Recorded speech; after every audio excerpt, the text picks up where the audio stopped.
मैं भारत को भारतीयता की मान्यता के आधार पर फिर से खड़ा करना चाहता हूं, उस काम में लगा हूं। तो मैं आपको आपकी जिंदगी के लिए छोटे छोटे कुछ 4 नियम बताना चाहता हूं, और ये 4 नियम का पालन आप सब करिए।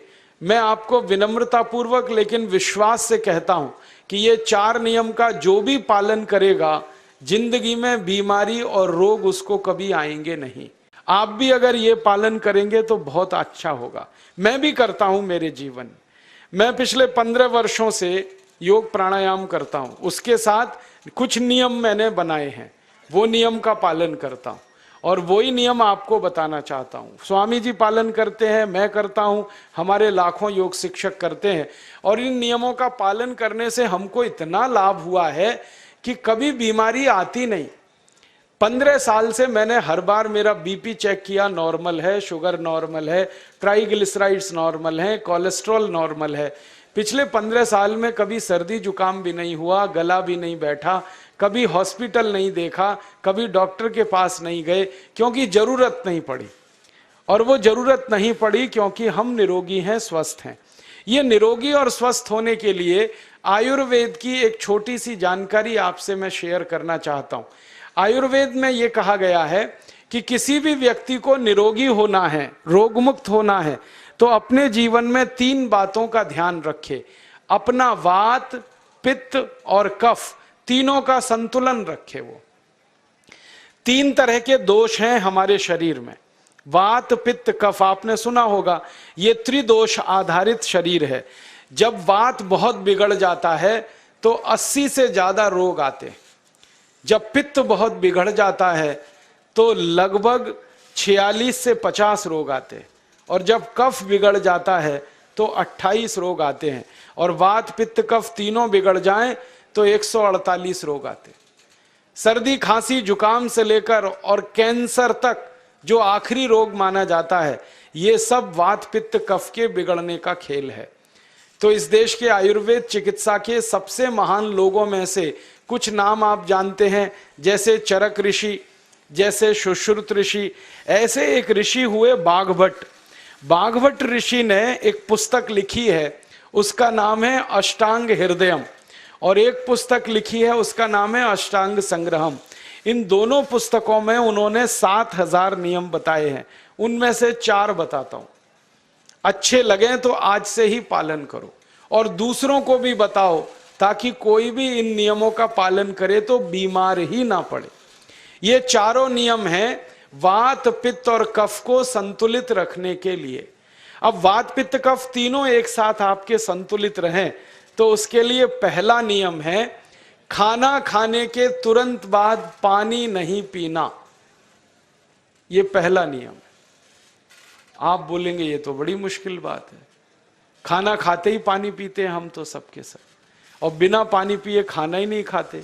कई लोग तो खाने से ज्यादा पानी पीते हैं, खाना कम खाते हैं, पानी ज्यादा पीते हैं। ये खाना खाने के बाद पानी कभी भी नहीं पीना, क्योंकि महर्षि बाघभट्ट कहते हैं भोजनांते विषम वारी, माने भोजन के अंत में पानी पियो तो जहर के पीने के जैसा है। इसलिए वो कहते हैं कभी भी खाने के तुरंत बाद पानी मत पियो। अब आप मुझे पूछोगे क्यों नहीं पिए, कारण बता दो। कारण मैं बताना चाहता हूं सरल भाषा में। हम जब खाना खाते हैं ना, तो पेट में सारा खाना इकट्ठा होता है। पेट में एक स्थान होता है, उसको हम कहते हैं जठर। संस्कृत में, हिंदी में जठर कहते हैं, अंग्रेजी में उसको एपिगैस्ट्रियम कहते हैं, हिंदी में कुछ लोग उसको आमाशय भी कहते हैं। ये जठर छोटा सा स्थान है। आपके पेट में नाभि है ना, उसके लेफ्ट साइड में बाईं तरफ छोटा सा स्थान है। सारा खाना आपका इसी स्थान पर आता है। जो भी आप खाते हो, रोटी, चावल, दाल, सब्जी, दूध, दही, कुछ भी खाओ, सब कुछ जठर में आता है। अब जठर में जैसे ही खाना इकट्ठा होता है तो उसमें आग जलती, और उस आग को कहते हैं जठर अग्नि। मिला के बोल देते हैं जठराग्नि। आप जैसे ही खाना खाते हो, पेट में जठर में अग्नि जलती है, वो अग्नि खाने को पचाती है, और अग्नि खाने को ऐसे ही पचाती है जैसे रसोई घर की अग्नि खाने को पकाती है। आपके रसोई घर में आप अग्नि जलाओ, उसके ऊपर दूध रख दो, दूध में थोड़ा चावल डाल दो, अग्नि जब तक जलती रहेगी खीर तब तक बनती रहेगी। आप घर में अग्नि जलाओ, उसके ऊपर पानी रख दो, उसमें दाल डाल दो, दाल की पकने की क्रिया तब तक चलेगी जब तक अग्नि जलेगी। ऐसे ही पेट में होता है, जैसे ही आपने खाना खाया पेट में अग्नि जलती है, और जब तक अग्नि जलती है तो खाने के पचने की क्रिया चलती है। जैसे रसोई घर में खाना पकाते हैं वैसे ही पेट में भी खाना पकता है, इसी को हम पचने की क्रिया कहते हैं, अंग्रेजी में उसको डाइजेशन कह देते हैं।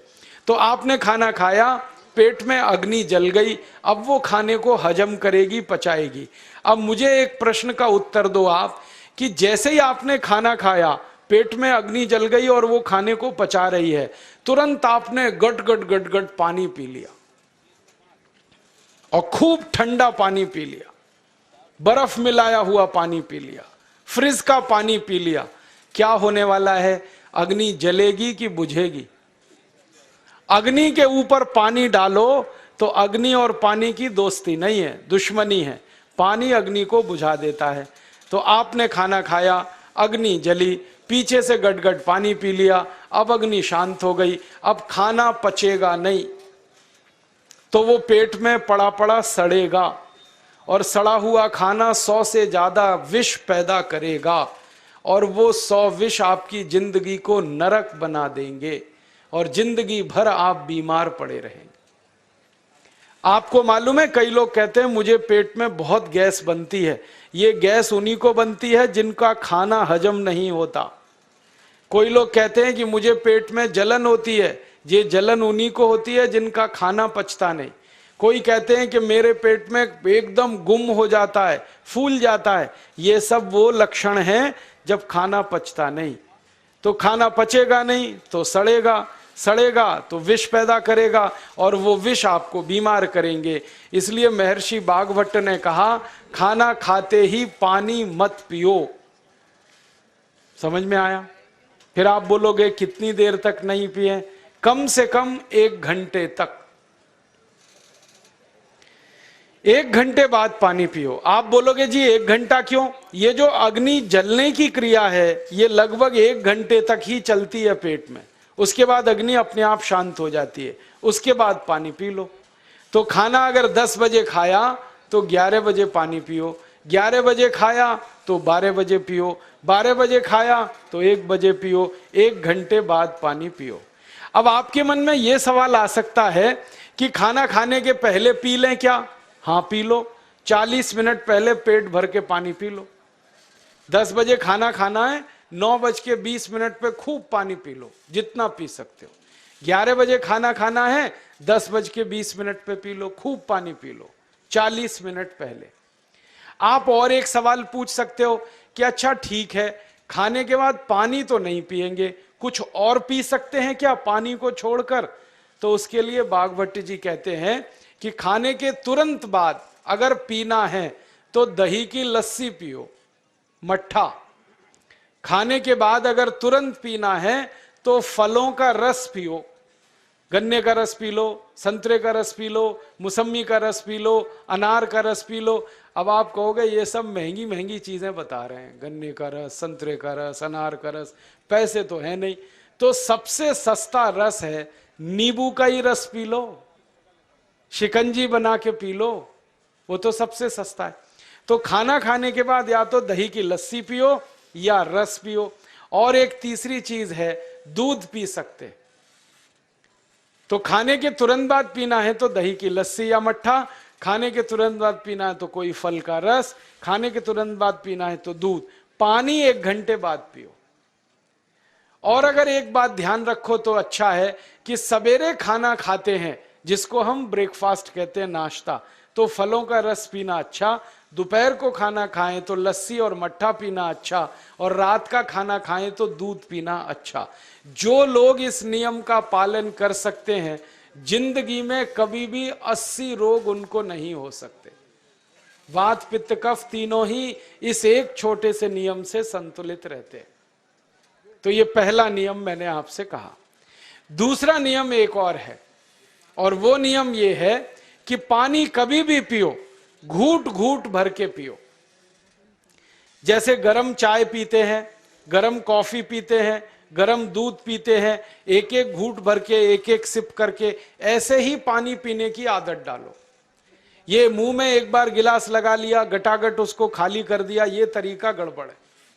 एक घूट पानी, दो घूट पानी एक बार में उतना ही पियो। आप बोलोगे ये क्या चक्कर है? बात ऐसी है कि एक एक घूट पानी जब हम पीते हैं तो मुंह की लार पानी के साथ मिलकर पेट में अंदर जाती है, और ये जो मुंह की लार होती है ये क्षारीय होती है और पेट में हमेशा अम्ल बनता रहता है। तो एक घूट पानी पिया, मुंह की लार इसके साथ अंदर गई, दो घूट पिया और ज्यादा गई, बार बार लार अंदर जाएगी तो क्षार पदार्थ पेट के अम्ल के साथ मिलेगा। पेट में अम्ल बनता है, मुंह में लार क्षारीय होती है, तो ये क्षार को अम्ल में मिला दिया जाए और ये अच्छे तरीके से मिलकर पेट में जाए तो कभी भी कोई व्यक्ति के पेट को अम्लता नहीं होती, एसिडिटी नहीं होती।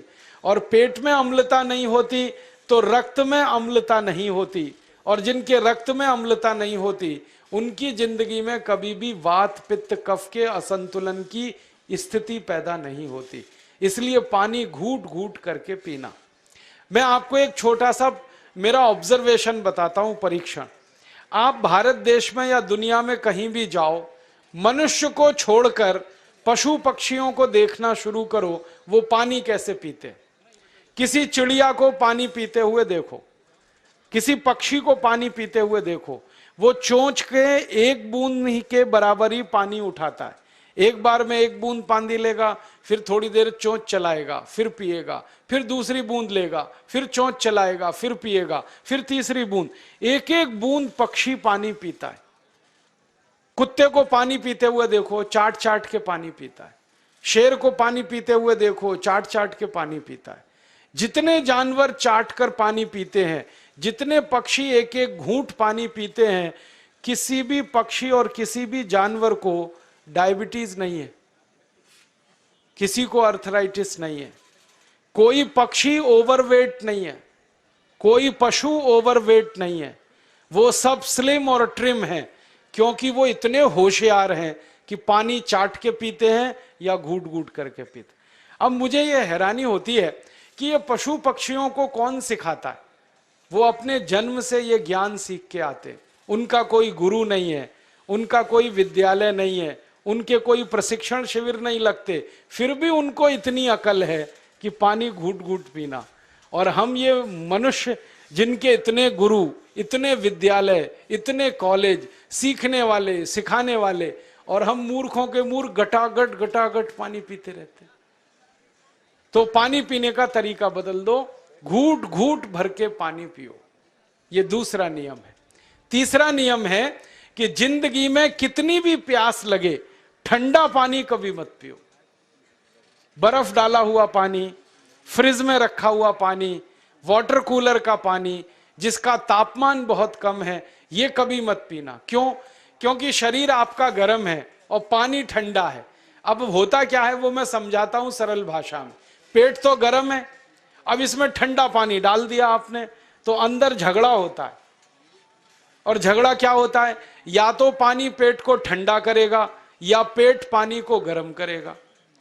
अगर पानी ने पेट को ठंडा कर दिया तो पेट के ठंडा होते ही हृदय ठंडा होता है, हृदय के ठंडा होते ही मस्तिष्क ठंडा होता है, मस्तिष्क के ठंडा होते ही आदमी ठंडा होता है, और आदमी ठंडा होते ही राम नाम सत्य होती है। आपको मालूम है जब शरीर ठंडा पड़ जाता है तो घर में भी नहीं रखते, निकाल के बाहर सड़क पे रख देते। जो घर आपने बनाया अपनी मेहनत से, शरीर के ठंडा पड़ते ही निकाल बाहर करते हैं उस घर में से, और फिर चिल्लाने लगते हैं लेके जाओ, जल्दी लेके जाओ, इसको जला के आओ। माने ठंडे शरीर की इज्जत नहीं है। तो ठंडा पानी क्यों पी रहे हो भाई? बंद कर दो। कोई जानवर ठंडा पानी नहीं पीता, कोई पक्षी नहीं पीता। तो आप ये ठंडा पानी पीना बंद करो, सादा पानी पीना शुरू करो। और गर्मी के दिनों में बहुत अगर आपको तकलीफ है तो मिट्टी के घड़े का पानी पी लेना, फ्रिज का और बर्फ का नहीं पीना। ये तीसरा नियम है। और चौथा और आखिरी नियम है कि आप सवेरे ही सवेरे जब सोकर उठते हो तो सबसे पहले पानी पियो। जैसे ही आपकी आंख खुल गई तो पहले 2-3 गिलास पानी पी लो, उसके बाद आप टॉयलेट में जाओ। उठते ही पानी पियोगे तो 2 फायदे हैं। पहला फायदा यह है कि पानी पेट में जाकर बड़ी आंत को साफ करता है, और जैसे ही बड़ी आंत की सफाई होगी पेट पे दबाव पड़ेगा और आप संडास घर में जाएंगे, 2-3 मिनट में पेट आपका साफ हो जाएगा। जिनका पेट सुबह एक बार में साफ हो जाता है उनकी जिंदगी में कभी रोग नहीं आता। इसलिए सुबह सुबह उठते ही पेट साफ होना जरूरी है। और उठते ही पानी पियोगे तो मुंह की जो लार है वो पानी के साथ मिलकर अंदर जाएगी। सुबह पेट में एसिड की मात्रा ज्यादा होती है, इसलिए लार का पेट में जाना बहुत जरूरी है। इसलिए सुबह उठते ही पानी पीना बहुत जरूरी है। ये 4 नियम हैं आयुर्वेद के। पहला नियम, खाना खाने के 1 घंटे बाद पानी पीना। दूसरा नियम, पानी को हमेशा घूट घूट भर के पीना। तीसरा नियम, कभी भी जिंदगी में ठंडा पानी नहीं पीना। और चौथा और आखिरी नियम, सवेरे उठते ही सबसे पहले पानी पीना। 4 नियमों का पालन जो भी अपने जीवन में कर सकता है वो वात पित्त कफ तीनों को संतुलित रख सकता है। और जिसका वात पित्त कफ संतुलित है उसके जीवन में बीमारी नहीं आती है, और जो बीमार नहीं पड़ते हैं वो स्वस्थ और तंदुरुस्त और सुखी रहते हैं। उनकी जिंदगी का खर्चा कम होता है और देश का भी बहुत सारा पैसा बचता है। आपको शायद मालूम है या नहीं, 1 साल में हम जब बीमार पड़ जाते हैं भारतवासी, तो साल का करीब 6 लाख करोड़ रुपया हमारा खर्च हो जाता है उन बीमारियों का इलाज करने में। दोस्तों, सबसे पहले तो चैनल सब्सक्राइब करें, फिर लाइक, कमेंट और शेयर करें। और हाँ, हमारा एंड्रॉयड ऐप डाउनलोड करना ना भूलें।